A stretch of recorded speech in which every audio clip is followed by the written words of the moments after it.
Assalamualaikum warahmatullahi wabarakatuh. Alhamdulillahirrabbilalamin. Wabihi nasta'in ala umuri dunya waddin. Wassalatu wassalamu ala asrofil anbiya wa mursalin. Amma ba'd. Anak-anak kelas 7 kembali lagi ketemu sama saya yang nanti akan menjelaskan materi seni budaya kelas 7 pertemuan yang ketiga. Untuk pertemuan yang ketiga ini di semester yang genap, nanti kita akan membahas materi tentang bernyanyi dengan lebih dari satu suara dan memainkan alat musik campuran. Kalau kemarin di semester ganjil juga ada, tetapi babnya bernyanyi dengan unisono atau satu suara. Kalau sekarang bernyanyi dengan lebih dari satu suara. Untuk yang poin pertama, bernyanyi dengan lebih dari satu suara, nanti akan saya terangkan. Ada 4 poin. Yang pertama, bernyanyi suara banyak. Yang kedua, berlatih lagu kanon. Yang ketiga, latihan vokal. Dan yang keempat, latihan grup vokal dan paduan suara. Untuk yang poin kedua tadi, memainkan alat musik campuran, nanti juga 4 yang akan saya terangkan. Yang pertama, ada menampilkan musik ensemble. Yang kedua, alat musik ritmis. Yang ketiga, alat musik melodis. Dan yang keempat, alat musik harmonis. Untuk lebih lanjut lagi ke materi, angka baiknya sebelum memulai pembelajaran, kita baca doa bersama-sama, membaca surat Al-Fatihah. Semoga dengan membaca doa, ilmu yang nanti kalian pelajari dan ilmu yang saya sampaikan nanti bisa bermanfaat dan kalian bisa menyerap ilmu dengan sebaik-baiknya. Al-Fatihah.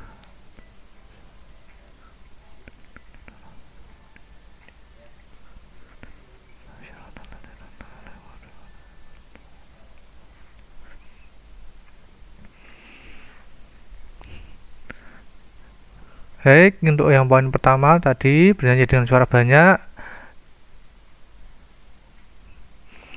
Bernyanyi dengan suara banyak atau biasanya memang di istilahnya vokal group. Arti dari vokal group adalah kumpulan beberapa penyanyi yang tergabung dan menyanyikan lagu dengan ketinggian suara yang berbeda. Antara lain ada suara sopran, ada suara alto, ada suara bass, dan ada suara tenor. Kalau kemarin unisono juga ada vokal group, tetapi menyanyikannya dengan satu suara bersama-sama atau yang dikeluarkan itu satu suara. Kalau suara banyak berarti memadukan antara ada yang suara tinggi, suara rendah, suara laki-laki tinggi, suara perempuan rendah. Lah itu bedanya nanti di situ. Untuk sopran dan alto itu adalah jenis suara pada wanita, sedangkan bass dan tenor itu jenis suara untuk laki-laki. Untuk semester 1 kemarin sudah saya singgung. Menyanyi secara vokal grup atau dengan suara banyak memerlukan kerjasama dengan satu tim atau kelompoknya.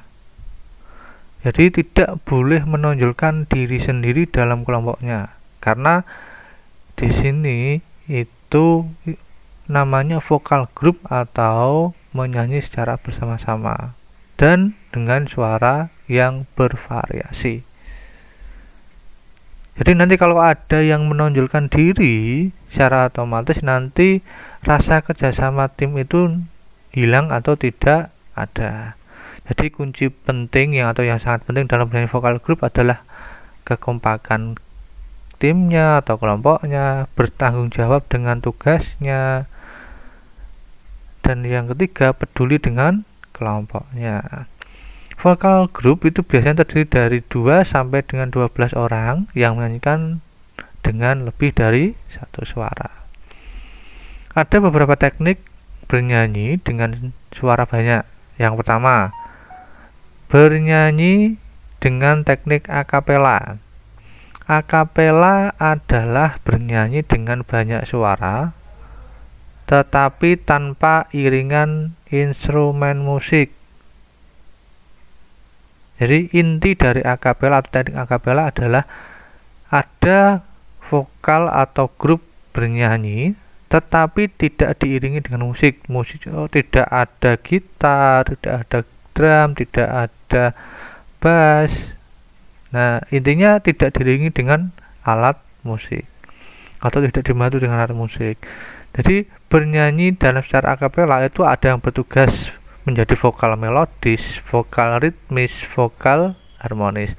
Vokal melodis di sini nanti tugasnya memainkan melodi lagu dan menyanyikan liriknya.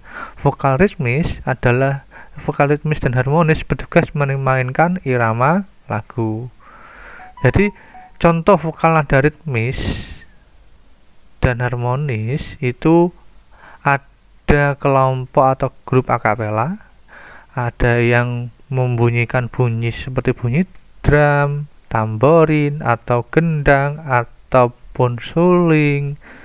Jadi kalau ada juga istilahnya dengan beatbox juga bisa dimasukkan dalam teknik akapela, dan pasti yang paling sering digunakan dalam teknik akapela pasti ada yang bisa menguasai teknik beatbox. Yang B ada nasyid, berasal dari bahasa Arab ansyadu yunsidu yang artinya bersenandung. Lirik nasyid itu memang biasanya berisi pujian-pujian kepada Allah, kata-kata nasihat, kisah para nabi, dan yang berkaitan dengan ajaran Islam lainnya. Untuk nasyid di Indonesia itu paling sering memang diiringi dengan rebana, itu paling sering. Yang C ada paduan suara. Paduan suara itu memang berbeda dengan bernyanyi secara solo atau sendiri, duet, trio maupun kuartet. Dalam paduan suara itu sangat diperlukan harmonisasi suara dari kelompoknya dalam menyanyikan sebuah lagu. Sehingga kalau harmonisasi itu bisa tercapai dengan adanya kemakan dalam tim, nanti yang ditimbulkan dari paduan suara itu akan lebih bagus, penampilannya akan lebih indah. Jika didengarkan juga tidak ada bosan-bosannya, karena dalam paduan suara itu nanti ada yang menggunakan suara 1, suara 2, nanti bersama-sama. Lah itu nanti yang dinamakan dengan paduan suara. Jadi ada harmonisasi secara kelompoknya. Dan yang D, lagu kanon. Teknik kanon adalah bernyanyi dengan cara menyusul atau susul menyusul. Dalam teknik ini itu nanti dibagi menjadi dua kelompok. Contoh ada kelompok satu kelas kalian itu 36 atau 40 lah. Saya contohkan dua laki-laki 20, perempuan 20. Jadi nanti bisa dibagi secara dua kelompok. 20 kelompok pertama itu laki-laki, 20 kelompok kedua itu perempuan. Dan nanti teknik lagu kanon ini contoh ada lagu Ampar-ampar pisang. Dan nanti kelompok pertama menyanyikan bait yang pertama, kelompok kedua menyanyikan bait yang ketiga. Kelompok pertama itu nanti menyanyikan bait yang pertama atau baris pertama, kelompok kedua baris kedua, kelompok pertama lagi baris ketiga, kelompok kedua lagi baris keempat. Jadi secara menyusul. Nah, ini langsung saja nanti berlatih yang nomor 2, berlatih teknik lagu kanon. Kalau teknik lagu kanon ini memang sering digunakan atau ditampilkan dalam kegiatan pramuka. Kalau kalian anak pramuka sejati atau anak pramuka, itu nanti akan sering ada teknik lagu kanon, tetapi memang kalian tidak tahu istilahnya mungkin, tetapi memang yang sering digunakan itu adalah teknik lagu kanon. Jadi saut-sautan atau susul menyusul dalam menyanyikan sebuah lagu. Oke, saya contohkan untuk cara yang pertama. Jadi ini lagu Anak Kambing Saya. Kelompok pertama tadi bisa di laki-laki yang tadi saya contohkan 20 orang itu menjadi kelompok pertama. Kelompok yang kedua itu nanti perempuan yang jumlahnya 20 orang. Kelompok pertama itu baris pertama tadi di mana anak kambing saya. Kelompok kedua itu anak kambing tuan sampai ke belakang. bawahnya lagi kelompok pertama lagi, bawahnya lagi kelompok kedua lagi. Jadi selang-seling atau susul menyusul. Jadi tidak boleh ada jeda, tetapi harus sesuai dengan tempo atau irama lagunya. Contoh kelompok pertama. Mana di mana anak kambing saya. Langsung kelompok kedua. Anak kambing tuan ada di pohon waru. Mana di mana jantung hati saya. Jantung hati tuan ada di kampung baru. Sampai ke bawah, jadi atas kelompok 1, bawahnya kelompok 2, bawahnya lagi kelompok 1 lagi, bawahnya lagi kelompok 2 lagi, selang-seling.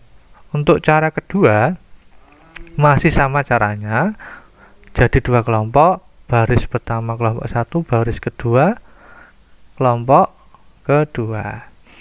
Contohnya, mana di mana anak kambing saya, anak kambing tuan. Kelompok kedua ada di pohon waru. Mana di mana jantung hati saya.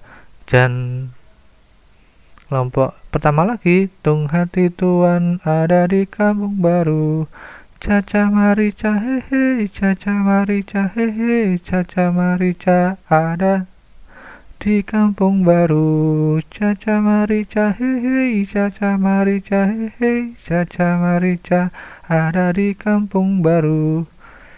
Oke, kira-kira kalau kalian analisa cara pertama dan cara kedua, kira-kira bedanya di mana? Oke, saya jelaskan. Kalau cara pertama itu sesuai dengan lirik lagu aslinya. Jadi bait pertama yang dinyanyikan juga sama, bait kedua itu sama. Kalau yang cara kedua itu namanya improvisasi. Jadi biasanya kalau baris pertama dalam lagu ini kan mana di mana anak kambing saya. Kalau cara kedua di sini ada ditambahan lagi anak kambing tuan. Itu sebenarnya masuk baris kedua atau bait kedua, tetapi dimasukkan dalam satu baris nanti yang nyanyikan kelompok 1. Nah, kalau yang cara kedua ini nanti bisa membuat orang itu atau yang mendengarkan akan menarik, karena contoh yang baris kedua ada jan. Kalau kok yang kelompok pertama tadi nanti lola atau kurang peka, secara otomatis dia akan mengulangi lagi jantung hati saya lagi. Tapi kalau memang sudah dilatih dan lain sebagainya, itu nanti akan lebih bagus. Yang ketiga, latihan vokal. Latihan vokal merupakan komponen yang sangat penting dalam bernyanyi secara unisono atau satu suara, itu semeter ganjil kemarin, maupun bernyanyi dengan suara banyak. Latihan vokal itu fungsinya untuk bisa menghasilkan suara yang baik dari sisi nada yang tepat dan pernafasan yang digunakan juga tepat. Dalam bernyanyi sangat cocok bagi para penyanyi itu menggunakan pernafasan diafragma. Itu semeter ganjil kemarin sudah saya jelaskan. Nah, di sini pernafasan dibagi menjadi 3. Ada pernafasan dada, ada pernafasan perut, dan pernafasan diafragma. Kalau pernafasan dada, contoh kalau lagunya atau nada-nadanya rendah, itu cukup menggunakan pernafasan dada, karena cocok untuk nada-nada rendah. Kalau yang pernafasan perut, itu mau nada rendah, apalagi nada tinggi, itu kurang cocok bagi penyanyi, karena nanti seorang penyanyi akan mudah lelah. Yang ketiga, pernafasan diafragma, pernafasan yang paling cocok digunakan untuk penyanyi dalam bernyanyi, karena udara yang digunakan akan mudah diatur pemakaiannya dan stabilitas vokalnya akan baik. Yang keempat, latihan grup vokal dan paduan suara. Menyanyi secara grup vokal merupakan cara bernyanyi dalam kelompok kecil. pada prakteknya dapat dilakukan dengan cara bergantian antar anggota grup yang sudah dikelompokkan. Ada yang menjadi suara 1, suara 2, suara 3. Biasanya kalau suara 1 itu nanti dia akan lebih kencang atau nanti bisa lebih tinggi, suara 2 nanti lebih rendahnya lagi, atau kebalikannya. Itu nanti terserah gimana caranya seorang vokal grup itu berimprovisasi dalam menampilkan sebuah nyanyian lagu. Latihan lagu 2 suara. Kalau latihan lagu 2 suara, dari pengertiannya saja latihan lagu 2 suara berarti ada kelompok tetapi dibagi menjadi 2 kelompok. Ini seperti lagu kanan tadi. Jadi suara pertama dan kelompok yang pertama menjadi suara pertama, kelompok kedua menjadi suara kedua. Yang B, latihan 3 suara. Kalau latihan 3 suara sini berarti ada satu kelompok dibagi menjadi 3 yang nanti per kelompoknya nanti akan menggunakan suara yang beda-beda. Saya contohkan di sini, melodi suara yang kelompok pertama itu menggunakan perempuan yang suara tinggi. Kelompok yang kedua suara perempuan yang rendah, kelompok yang ketiga kelompok laki-laki baik tinggi atau rendah. Jadi bisa dibolak-balik terserah dari atau imajinasi atau improvisasi dari seorang vokal grup. Oke. Di sini ada perbedaan antar vokal grup dan paduan suara. Kalau vokal grup itu anggotanya 3 sampai 12 orang. Kalau paduan suara anggotanya 13 sampai 28 atau lebih. Kemudian vokal grup itu suara yang digunakan itu beragam, ada yang alto, suara mezzo sopran, tenor, bass. Kalau yang paduan suara itu memang hanya menggunakan yang basicnya saja, jadi sopran, alto itu suara untuk perempuan, bass dan tenor itu untuk suara laki-laki. Dalam vokal grup tidak ada dirijen atau pemimpin grupnya, tapi dalam paduan suara itu terdapat dirijen atau pemimpin. Kalau paduan suara itu contoh kalau ada upacara itu ada yang menyanyikan, grup yang menyanyikan lagu Indonesia Raya. Itu kan banyak anggotanya. Nah, itu namanya paduan suara, bukan vokal grup. Sekarang memasuki poin yang kedua tadi, memainkan alat musik campuran. Pertama, menampilkan musik ensemble. Memainkan alat musik campuran dapat dilakukan dengan sendiri, kelompok kecil maupun kelompok besar. Bermain alat musik kelompok kecil itu nanti disebut dengan ensemble. Tetapi kalau kelompok besar itu nanti disebut dengan orkestra. Jadi perbedaannya nanti kalau ensemble itu memang biasanya terdiri dari 3 sampai 15 orang dalam satu grup. Kalau orkestra lebih dari 15 orang, bahkan bisa puluhan atau ratusan orang.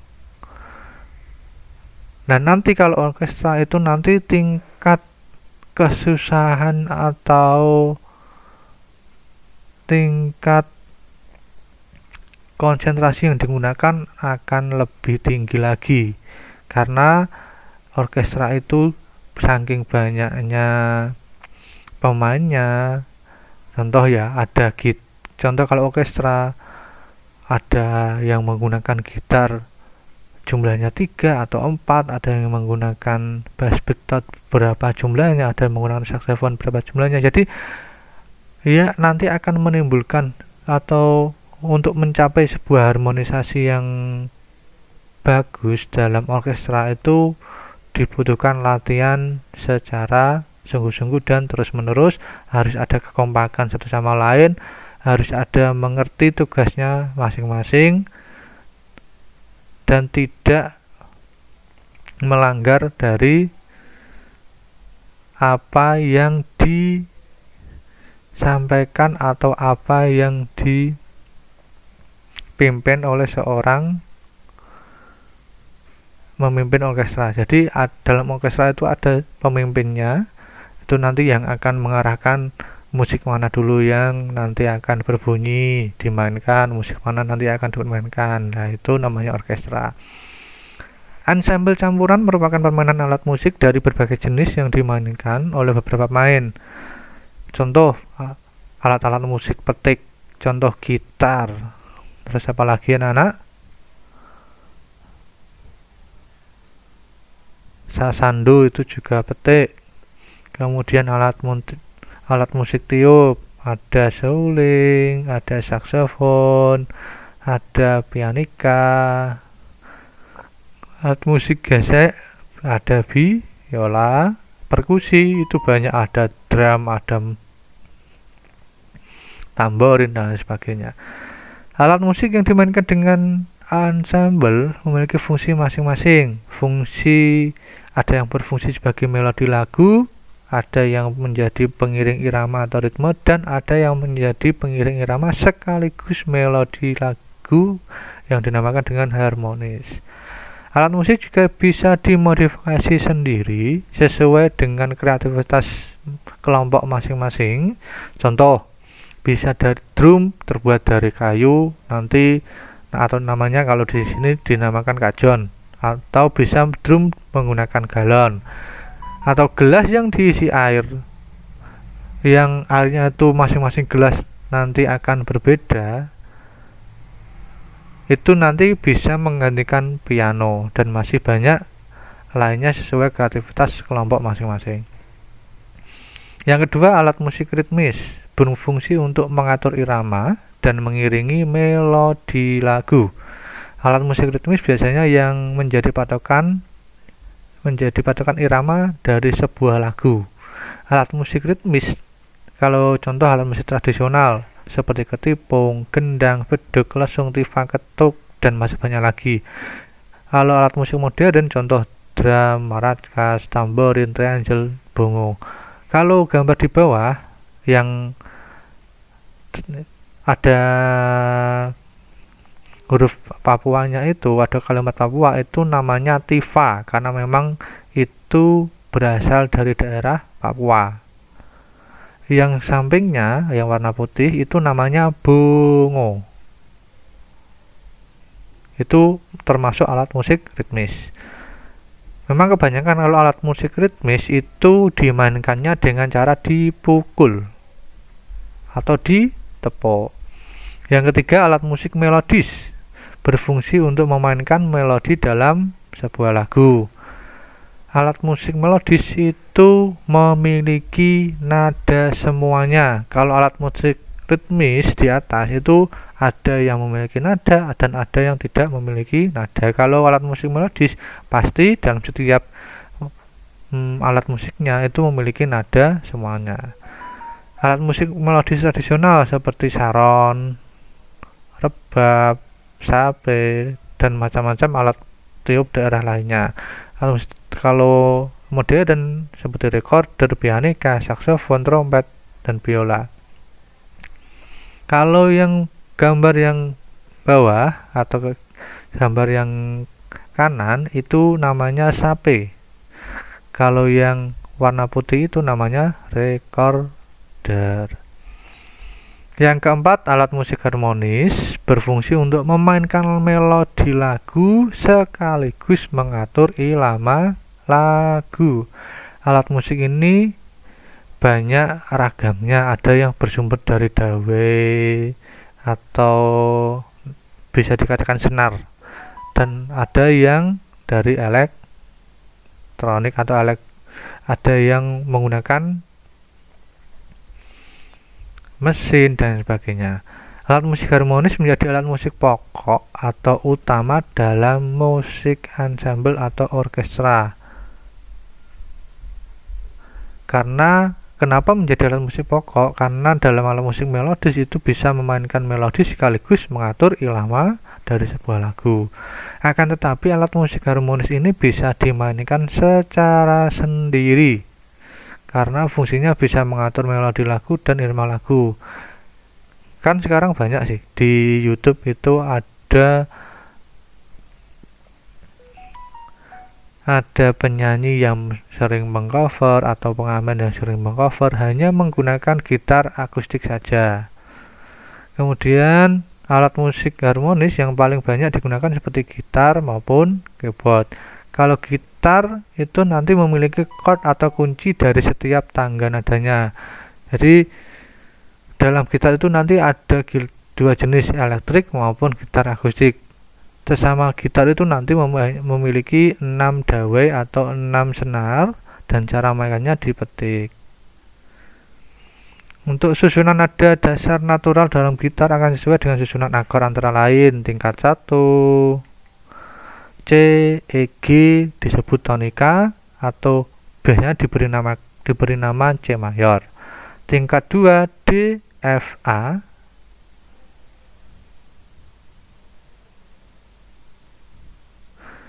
Kalau sebentar, untuk sebelum ke situ, dalam kalau alat musik gitar itu nada dasarnya adalah A, C, E, F, G. Itu nada dasar dalam atau chord dari sebuah gitar.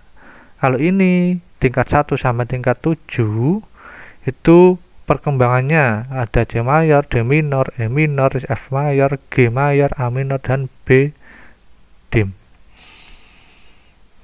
Baik, untuk pertemuan ketiga ini soal evaluasi, karena kalian sebagian banyak sudah